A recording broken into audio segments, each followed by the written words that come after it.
Anggota DPRD Halmahera Tengah, Jonathan Patapata, mengamuk di sebuah minimarket di Desa Lelilef Sawai, Kecamatan Weda Tengah, Halmahera Tengah, Maluku Utara pada Sabtu 29 Juli 2023 malam.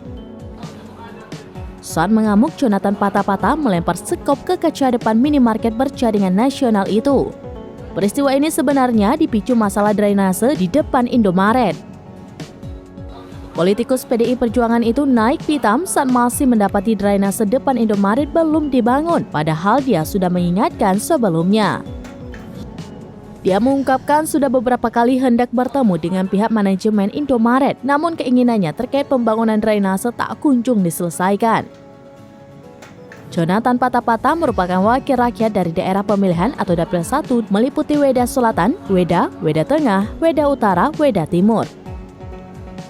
Lokasi berdirinya bangunan Indomaret tempatnya dia mengamuk merupakan daerah pemilihannya.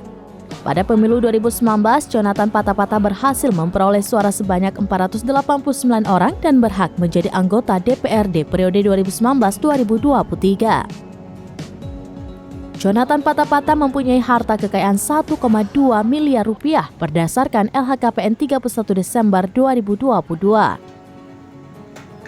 Ketua Dewan Perwakilan Rakyat PDIP Maluku Utara, Muhammad Sinen, menyayangkan aksi tak terpuji yang dilakukan kadernya. Muhammad Sinen mendesak pihak kepolisian untuk memproses hukum yang bersangkutan.